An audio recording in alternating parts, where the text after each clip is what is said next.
Emmanuel Ecocha, bonjour.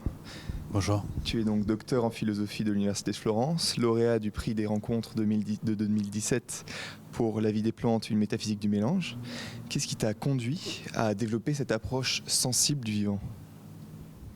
Il y a tout d'abord une raison biographique liée à mon éducation. Avant d'étudier la philosophie, j'ai été dans un lycée agricole, ce qui a fait que je me suis formé sur la botanique, sur l'entomologie, sur un ensemble des sciences naturelles qui ont marqué profondément mon rapport au savoir et à l'écriture. Et à partir de là,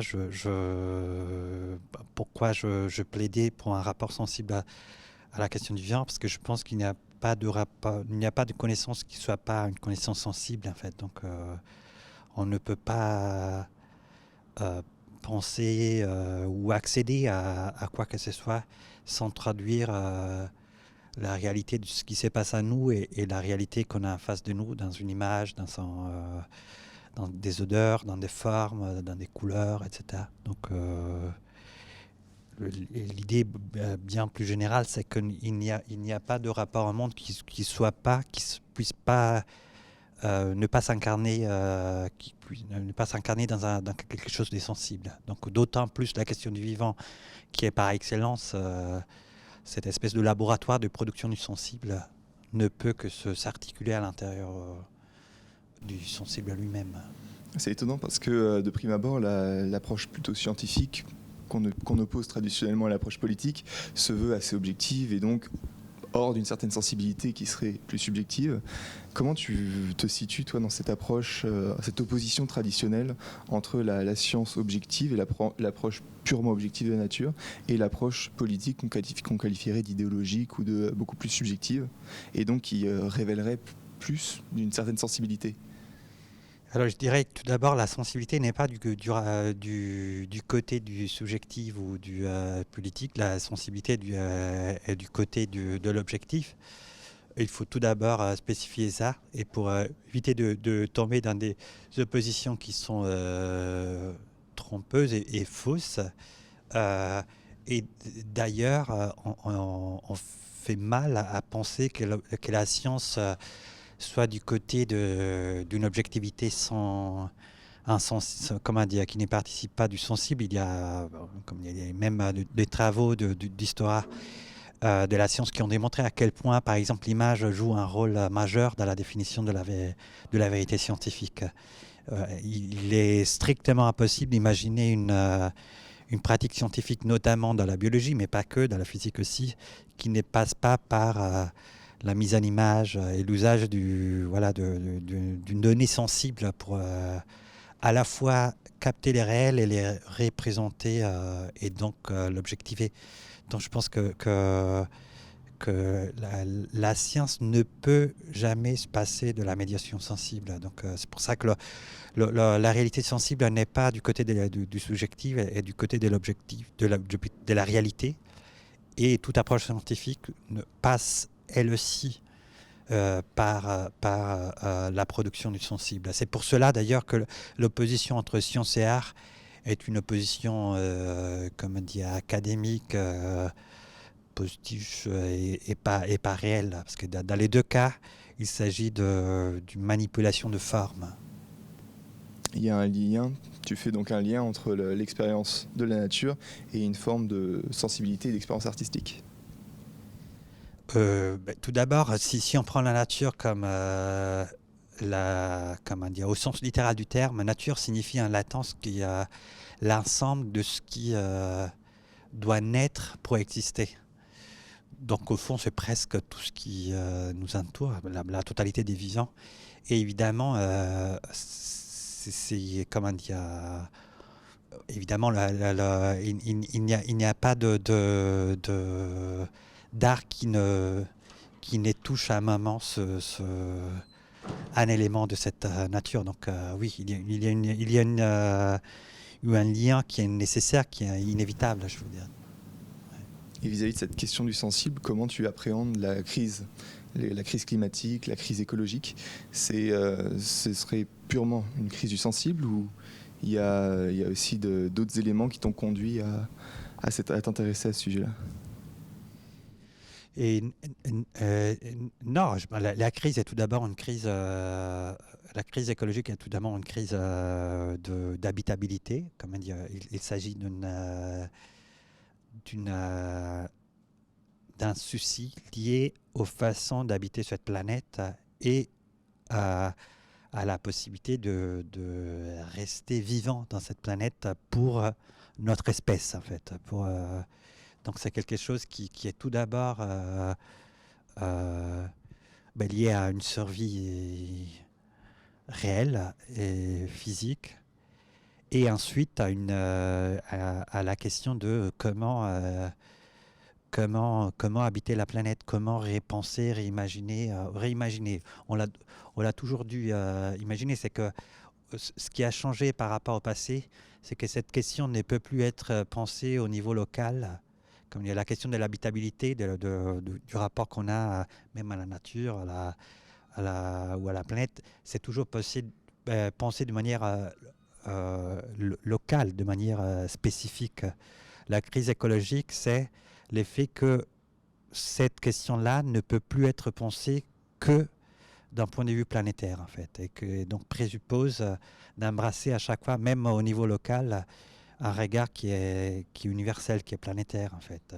Ce qui fait que paradoxalement, la question écologique devient la question la plus universelle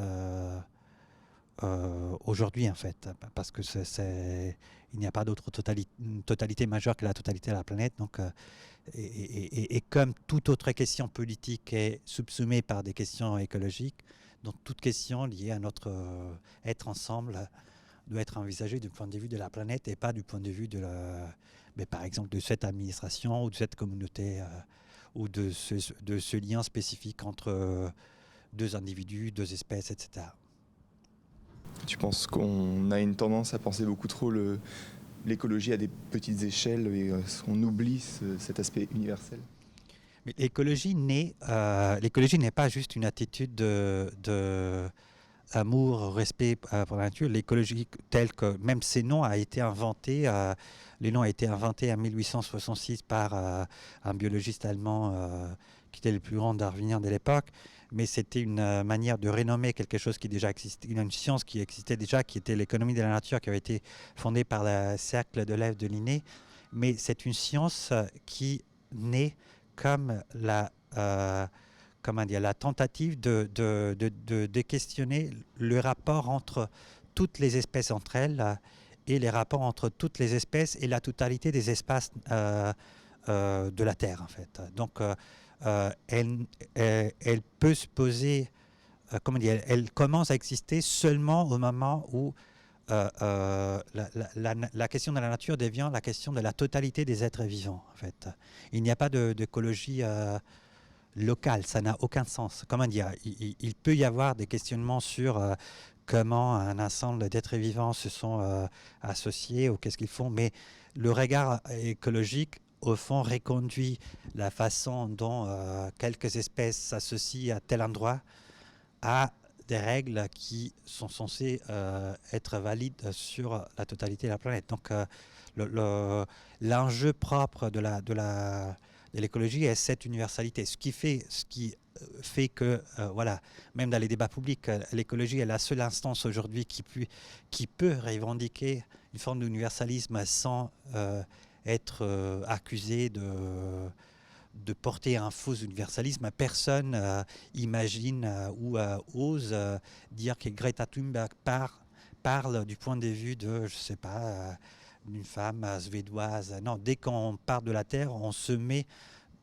on se pose du point de vue de quelque chose qui est avant toute distinction d'âge, de culture, des genres, etc. Donc il y a cet aspect-là. Et la deuxième grande invention de l'écologie, c'est l'idée que le rapport entre les êtres vivants et les rapports entre les êtres vivants, les espèces et l'espace et la Terre est un rapport qui n'est pas une relation qui ne peut pas être saisie par les autres savoirs, les autres sciences, c'est-à-dire elle n'est pas un rapport de nature physique, elle n'est pas un rapport de nature biologique, elle n'est pas un rapport de nature chimique, elle est un rapport de nature sociale en fait. Donc l'écologie naît avec cette double intuition, c'est-à-dire il n'y a pas de rapport entre espèces qui ne renvoient pas à l'universalité des rapports entre les espèces en général, et les rapports entre les espèces, les rapports entre les vivants est toujours un rapport social et pas un rapport purement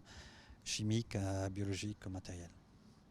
Et donc, dans cette réflexion sur l'écologie et même plus généralement, quelle est selon toi la place du philosophe et quelle est de manière générale la place du philosophe dans la cité ?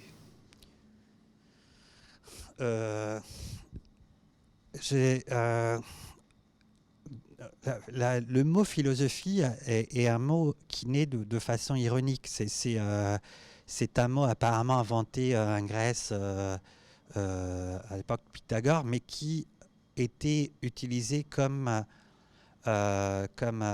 dire, pour s'opposer à la logique de l'expertise. En fait, c'était une manière de dire il y a des experts et il y a des philosophes, c'est-à-dire des amateurs, littéralement, c'est-à-dire des gens qui ont un rapport au savoir qui n'est pas lui-même médié par les savoirs, mais qui est médié par une passion brûlante, en fait, une passion qui tue même les sujets, qui arrive à définir, à produire une manie, en fait.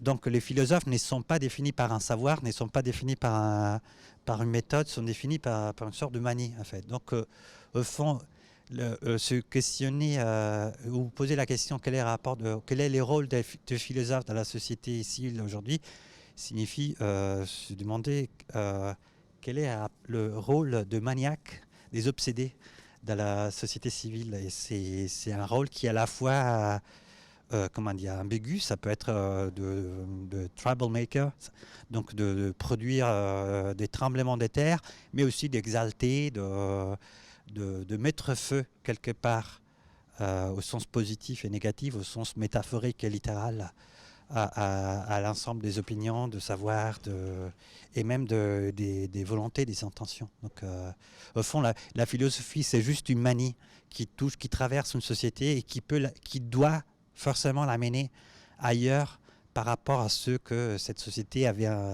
décidé qu'il fallait aller. En fait. Parfait. Merci beaucoup Emmanuel. Merci à toi.